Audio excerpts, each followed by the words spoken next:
was my original side hustle. We bought our first rental property. We turned it into a duplex. So that was like managing everything on the side as if it were a business. And I think that we need to treat it as a business, whatever type of investing that we're doing. This is a business that's generating income.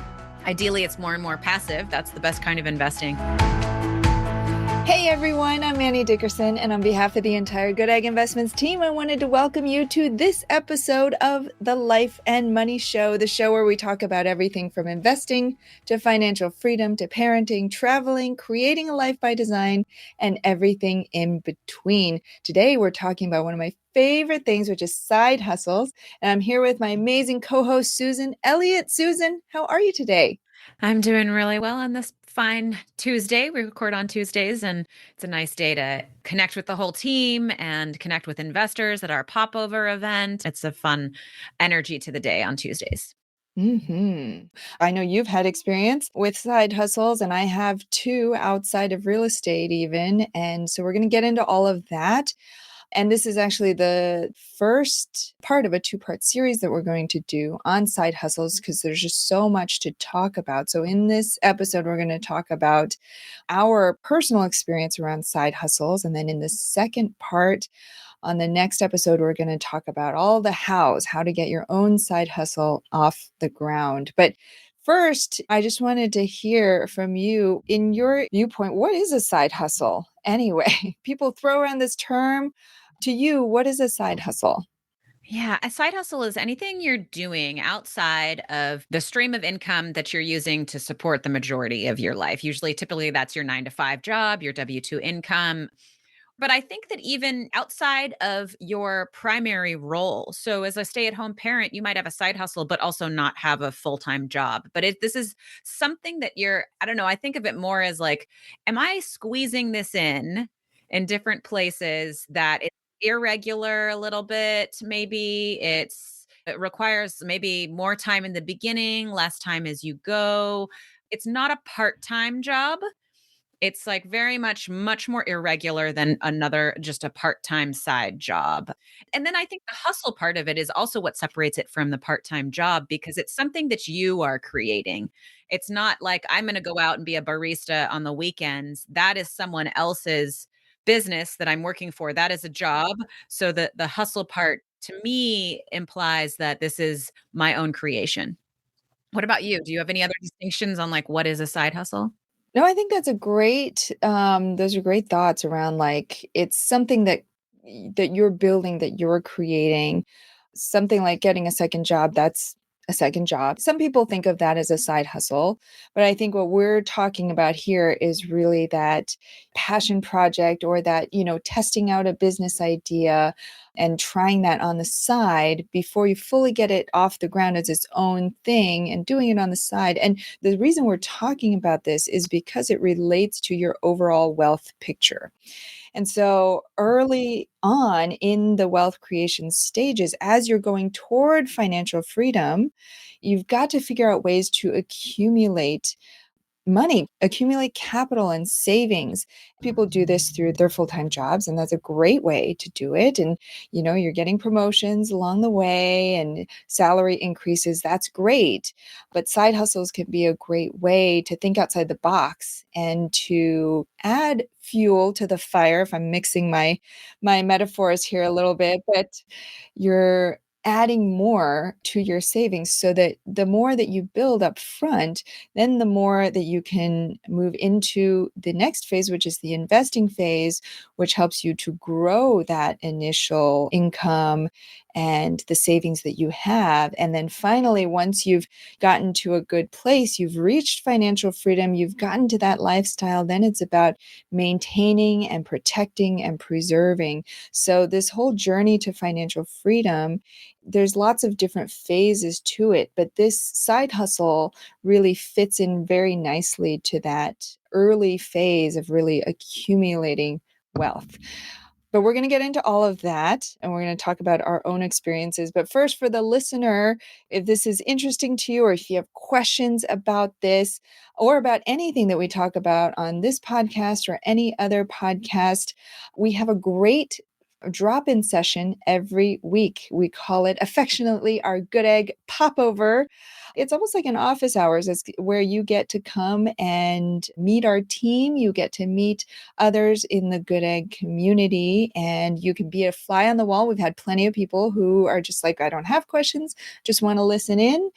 Or if you have burning questions, whether it's about a broad topic like financial freedom and wealth building and your investing goals, or it's a very niche question about a specific deal that we have or how to become accredited, what accredited means, any and all of those questions are welcome. We love all those questions. Susan, I know you're on the popover every single week. It's one of my favorite time blocks of the whole week because it's so casual. It's like one, I don't have to prep to go into it. In that way, it's like it's kind of like an unknown. What are people going to bring to the table today? Who's there? What are we going to talk about? I get to know the people that are out there just like me on this path, on this journey. And so much of being on this long-term wealth building journey towards financial freedom, towards creating a life that we love along the way towards financial freedom, a life by design, it needs to be grounded in community and connecting with the other people who are doing this too. There's so much amplification and power in that. That's why there's meetups. That's why there's retreats. That's why there's these community groups. And this is the way that you can get this like weekly dose of just hearing from other people who are on this path, asking any question that might come to you, and a great way to talk to us about our deals. So much of real estate investing is understanding who you're working with and who they are as a person. So come on in and join us. Yeah, and it reminds me of Tony Robbins always says the quality of your life is the quality of the questions that you're asking. And the same goes with investing and building wealth and financial freedom is your path to that financial freedom comes down to the quality of the questions that you're asking by vetting the sponsors that you're working with, determining your investing goals. And this is a great way to hear those questions from other people, questions you might not even be thinking about.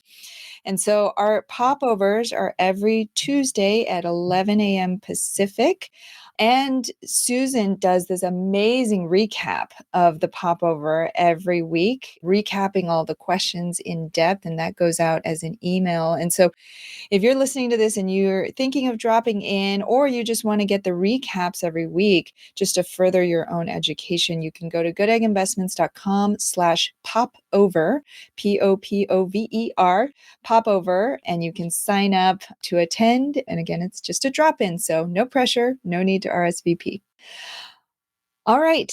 Now that we have the basics of what a side hustle is and how it kind of fits in to the overall wealth picture, I want to hear about your experience, Susan, with side hustles. Ooh, I'm glad you went there because I wanted to almost be like, put on the brakes Yeah. with our side hustle conversation because I wanted to get out this big misconception right away. And that is that like side hustles have to be done in the wee hours of the morning and the late hours of the night, spending all of your weekends, because I think that that idea of side hustles is a step into burnout culture. For me, I think my experience started with like, I was an engineer, training as an engineer, working 9 to 5. I had my first child. I found real estate investing. I realized engineering is not going to get me to financial freedom. Like, I need to find other ways. I need to be investing more. And in order to do that, I need to make more money. And so I, Wait, hold on. How did you know? Because that's what they all tell us, right? Society tells us you work your 9 to 5, you save up, you get to retire. How did you know that, wait, this isn't the path? This isn't going to get me there? I kind of looked at the trajectory of the type of engineering that I was in, which is much more an environmental civil engineering pathway. I was doing river restoration projects. And so it wasn't this like it wasn't like oil and gas engineering, which has a higher level of salaries that I could reach up to. But even then, I had this salary. I was the one working full time.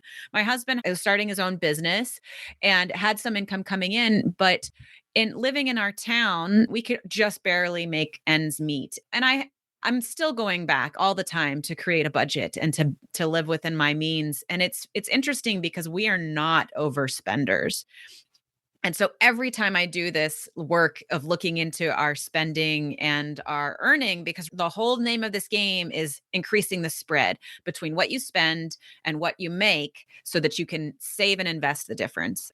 We were just like constantly at that threshold of spending everything we were making. And I'm telling you this, like, we were living in like a one bedroom apartment with our daughter on the like the food stamps. And here in Washington, I say food stamps, but it was like the breastfeeding program where I got supplemented food. I mean, like, we were not spending a lot of money. I'm travel hacking to be able to go see grandparents for holidays. Mhm. Just not spenders. So there is a fundamentally thing here that I'm barely able to make ends meet in this town that I'm living in. So I have to find a different path. And luckily that did lead me to real estate investing. I found actually a new passion for work in general, and that's creating content, connecting with people, helping educate people about investing because I found it so powerful for my own life. So, but at the time I was like, okay, I'm going to be an engineer and I'm going to do this on the side, but it quickly did lead to burnout. So I think the one thing that I want to start out with as I start to talk about my journey is that I want everybody as they develop side hustles to really think about it like, does this bring me joy? Does this uplift me? And in that way, it's not just about the monetary gain. It might be that I'm starting the side hustle because it's fun, it's a passion project. It's actually more of my life by design plan than it is my financial freedom plan. But I also encourage you to be like, how can I monetize this? Because I think that the more we think about doing things we love and that we're really good at and that other people want, those are going to be the things that we can monetize even more down the road. I sometimes even still am like, why do I have these side hustles? What are these side businesses? But it does bring me joy. The ones that I do now, I'm like, oh, okay, I have fun doing this. So Yeah, I'm so glad you said that because that's so important. Because if you go after the monetary piece, you might get some success for a little bit, but then the likelihood of you burning out is going to be much greater because you're not going to love it. And so at a certain point, you're just going to reach that ceiling. Okay, so you figured out that you were hitting a wall. And as our good friend Dustin Heiner of Master Passive Income talks about, it's your JOB, just over broke. And so you realized you were breaking even. This isn't the lifestyle you wanted. You're working hard as an engineer. You have a young child. So at that point, you eventually got into real estate, but what were the steps in the early days? Like, how did you even start to think about trying to make money outside of your primary job? getting into real estate as the path that most people are exposed to is like buying a rental property. And we do our best to tell people that you don't have to start that way because it does take a lot of your time and energy. So that was my original side hustle. We bought our first rental property, we turned it into a duplex. So that was like managing everything on the side as if it were a business. And I think that we need to treat it as a business too, whatever type of investing that we're doing. This is a business that's generating income. Ideally, it's more and more passive. That's the best kind of investing. But even just learning about real estate investing was like, in my mind, I was like, this is my side hustle. I need to learn about this stuff so that I can leverage it more. And then I realized I loved it so much that I kind of wanted to create a business around it. And so then the side hustle became creating this investing business with several of my friends where we were purchasing non performing notes. So we learned how to do that. We hired a mentor and a coach, built this whole system. And unfortunately, my partners pivoted away from that. So that side hustle kind of just like paused midair without doing much. And I look back and like looking back at your side hustle and seeing how it hasn't gained you much and you've put so much into it can be really let the wind out of your sails, you could say. Mm, demoralizing. Exactly, demoralizing. So I think, as you develop a side hustle too, being prepared for things like that. It's just anytime you're starting a business as an entrepreneur, that can happen. And it certainly happened to me. But what was wonderful is that it brought me to Goodegg. And that now, looking back on it, it was like opposite of being a failure because now I'm working in a job that I love and it doesn't feel like a job. So it shifted things in ways that I could have never expected. So, but that was my original side hustle. But the other side hustle that I did was getting our house prepared for Airbnb. So we travel and I treat this as a side hustle because I have to file taxes, right? I have to have a P&L. I have to submit it every year. This is a side business that I do on the outside of my work. And it's only a certain part of the year, which makes it feel really nice. Like I'm not trying to fit in all this work all year long. I don't do it every year. We're not going to do it this year, kind of strategically. And so that's my other one. And then finally, my current side hustle is that I actually have been approached to do some engineering work that combines my long history of river guiding and teaching kayaking. And so people want these projects evaluated for the impact to the recreation that's happening. So it was like that one just fell in my lap. It's interesting how when you open the door to side hustles or to what you're good at and what you like doing, that this is just one of those clear examples of like it can actually come to you too. And isn't that funny how you've basically swapped places? I wanna pull this out for the listener because this is Oh, wow. I didn't think about that. yeah, most people think of side hustles as a great way to generate extra income, supplement their savings, all that stuff, and it is. It absolutely is, and it can be a great way to augment your job mobility because I can see how it would have been hard, you were in this engineering job, you had no professional real estate experience, and for you to then apply for jobs within the world of real estate would have been probably pretty challenging because they would have said, well, what experience you have? Oh, you don't have any experience. But so this was a great way for you to kind of strike out on your own. You didn't have to have that prior experience. You just had that passion, that burning passion within you, which makes it all the better because then you pour everything you have into it. So you're testing things out, you're trying different things, you're trying to make it work. Through that experience, then you've gained a ton of experience and you have a ton of value to then eventually add if you decide to pivot and then move into that different field, which you ultimately did. And now engineering has become your side hustle, which I think is just it's so perfect because now you're doing as your main job the thing that you're most passionate about. And on the side, you can supplement with this thing that you have great experience in and you still care about. So it worked out great. That's a great way to filter through, like, what could I be doing as a side hustle? So if you think about why am I looking for side hustles? And if one of those reasons is that you want to get out of your W-2 or your job, and it's not just like, I want to make a little bit extra more to be able to travel, to be able to put an extra $10,000 into my investments this year, because you've seen my awesome charts that I talk about all the time. Like, look at the power of just $10,000 a year for 10 years to your net worth. If it's more than that, think about the skills that you could be developing along the way. Mhm. How to monetize them, that's a great lever too to pull here, and that you're learning a lot. And the drive for you to be teaching it to yourself with the goal of monetizing it is even more than that skill itself. So maybe that skill is that like graphic design and you're actually creating designs to sell on Etsy. Maybe we can talk about Etsy here in a moment, Yeah. through your journey. Yes. But if it's not just the, like, I can create cool graphics, someone is looking at that and saying they, like, figured out how to put that up, how to get it out, how to market, how to talk to people about it. There's so much more to creating a side hustle than there is to just, like, learning a single skill and getting the job that you do that skill in. Yeah.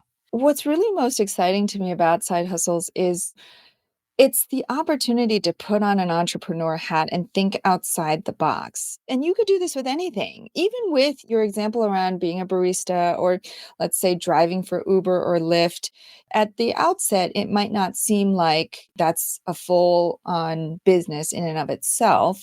However, and this is why I'm so glad you brought up the passion and the joy piece, because if you're passionate about it, then you can go all sorts of different directions with that. I mean, look at, with Uber and Lyft, I forget the name of I'm sure there's lots of YouTube channels and Instagram about how to maximize your side hustle as a Lyft or Uber driver, right? And these are people who started off as drivers themselves and they figured out the secret sauce. They're doing amazing things. And so now they're paying it forward and teaching others. And so that creates another stream of income through them teaching on YouTube or Instagram or getting sponsorships or whatever. So if you follow that passion, then it can lead to lots of great things. I tried that. You tried Lyft or No, no. Uber? Oh, my husband tried Lyft for a bit, but I can never fathom like I'm stressed enough just driving on my own trying to follow directions. If I had a stranger in the back of my car trying to make conversation with me, I'm trying to follow the directions, I don't know where we'd end up. Um, that's another thing is right the self-awareness to know which side hustles are right for you.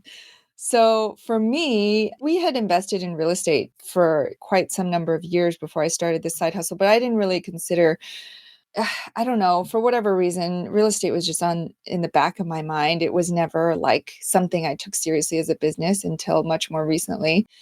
But my first side hustle I consider to be my Etsy shop. So it was called Uncanny Creations. I created all sorts of print designs, blankets, pillows for like babies' rooms or for the home in general, home decor. And what I loved about this was I wanted it to be a way for me because I was working in the design world as a creative director. When that's your job, you have certain things that you're projects that you're doing at work and you have to do it according to the clients or the business's specifications. You can't just go and create whatever creative thing that you want. And so this was kind of it started out as my outlet for that. I wanted to put this Etsy shop up just for me to have some accountability to keep putting up my own designs, to play and to explore and to put something up. So it started out great. I had a goal at that point. I was like, my goal for this year is to make $1,000 with my Etsy shop. That was my grand goal was $1,000. Super grand. And spoiler alert, I did not make it. Oh, So bummer. I know, real super bummer, but I learned a lot and I had a lot of fun doing that part, the creating part. Where my downfall came was when people actually ordered the It's a big products, part of the business part of which is it. the whole point of being on Etsy and the whole point of the side hustle, right? But I would see an order come in, I'd be like, ah. God, now I have to go and make the order. I have to like make sure that because they could order it in different sizes. I got to make sure it ships at the right date. I had to work with a drop shipper, all these like, these operational things that were not my strong suit. But it taught me a lot about where I'm strong, what I'm passionate about, and the things that had I wanted to continue to grow that Etsy shop. This was many years ago before virtual assistants became a thing. But now, if I had realized that, I could be like, okay, well, let me work out the system and then let me hire a virtual assistant. And every time I get an order, I will ping them and they will do all that production stuff. But back then, it was my first quote unquote business. So I wasn't even thinking about leveraging other talent or bringing other people or building systems. I was just having fun creating the designs. And so ultimately that side hustle flopped. I closed down that shop, but the lessons that I learned were way more valuable than I think I made like 600 bucks in the end, Mhm. pre-tax. Go out for a nice dinner. Right, exactly. But I learned so much. I like that. So, like, evaluating the success of our side hustles, like, remember that the skills you're building, what you're learning along the way. And there's so much value to these that's beyond the monetary stuff. And then Goodegg started as a side hustle. Oh, yeah. And it started as a side hustle for both Julie and me, but separately. So when Julie and I first met, we met at a conference in Denver back in, I think it was February of 2018. It was literally the week right after I had quit my full-time job to go into real estate. So it was a side hustle for a lot longer for Julie. She was working a full-time job in the legal field and she was raising capital and doing these syndications on the side for, I think, 6, 7, 8 months prior to when we had met. So this was really and truly a side hustle for her because she was working her full-time job and she was having success raising capital. And so this was a great separate stream of income for her. When we met, she hadn't yet made that leap. And that's something that we'll talk about on the next episode is when you know it's time to make that leap. And it's different for everybody, but it's important to know kind of, well, I guess it's your exit strategy from your full-time job to figure out if and when you ultimately want to make that jump. Maybe you never want to. Maybe it's always going to be your side hustle. Maybe you want to make it your full-time thing. And for me, that was something that I wanted. I hadn't raised any capital. I hadn't done any syndications when I quit my job. This is why Julie and I are so complementary is we think very differently, but we have the same kind of mission, vision, and values. And so she had been doing this on the side because she wanted that safety, security, stability. And she wanted to get to a certain point before she was going to quit her job. And I was like, forget it. I'll jump without the net. It'll appear midair. I'll just figure it out somewhere along the way. Different strategies. Both can work. Right? Different strategies. You need a different attitude going in. Absolutely. So I had taken a course in syndications and I kind of saw the path and I was like, if I'm going to make this work, I know myself. And that's the other key is that self awareness. I said, I know myself. If I only do this on nights and weekends, it's only going to be half, if not less than that, of what it truly could be. In order for me to give this a full chance, I knew that for me personally, I had to give it 100% of my time and bandwidth. So Mhm. that's what I did. That's a great filter too for looking at side hustles. Like, is this actually a side hustle? Am Mhm. I going to get to where I want to go with this side hustle if I only do it for 5 hours a week or less? And Right. you may realize that, like, oh, I can do it up to a certain point, but if I actually want this to take off, then I do need to make a commitment to it in a different way. Yeah. So I did. I quit my job in January of 2018, having had no real true syndication experience. Thankfully, the universe was like, "Okay, here's your net. We got you." Met Julie and, I we kind of we didn't partner up right away. We kind of were building our own businesses separately for a few months before we partnered up. For me personally, I do think that, in those early months, even though I wasn't making any money from this, it wasn't really my side hustle, it was my full-time hustle, but I didn't make any money probably that whole first year after we launched the business. I don't think we took anything out of that business. Just wasn't enough income. And so we made enough to break even to keep going. But that's the other important thing is to have that runway and that backup plan just in case, because, with a side hustle, it can take some ramp up time before you get to a point where it's going to be producing a steady stream of income for you.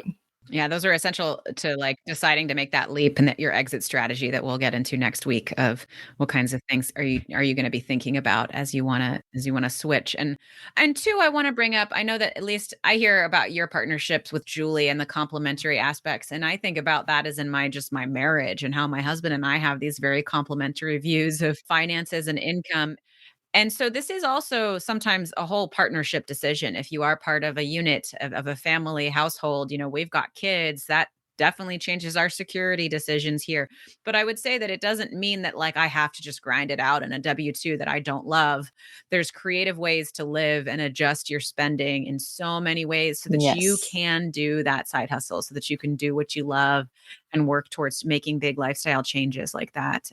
But sometimes, not sometimes, I would say you should always communicate with your spouse or your partner, whoever you're, walking this life with, to be able to make sure that you're both kind of in line with the vision of what that means and where you're going. Yeah, all great advice. I know we're going to dive into different side hustle ideas and how to get a side hustle off the ground in the upcoming episode.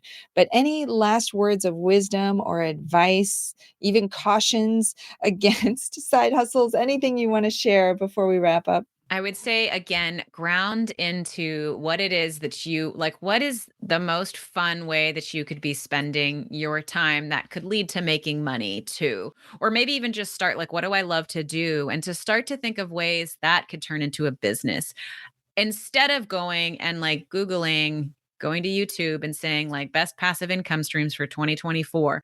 You may be able to get some nice ways to monetize your passion that way, but start with your passion. Start with something you love to do, and then do a little bit of research into turning that into a business.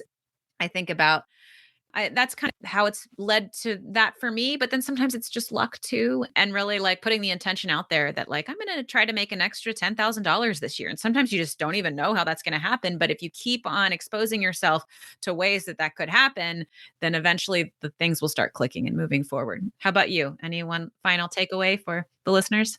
Yeah, I'll add on top that there is no failure, only feedback. If when you step out and take on a side hustle, you're being so incredibly brave. Most people don't ever even consider a side hustle. They just keep their heads down, blinders on, and they trudge forward with their W-2 job. The fact that you're even listening to this and considering a side hustle puts you way ahead of so many others. And it takes a ton of courage, but just know that Susan, you've had side hustles that haven't worked out as intended. I've had the same.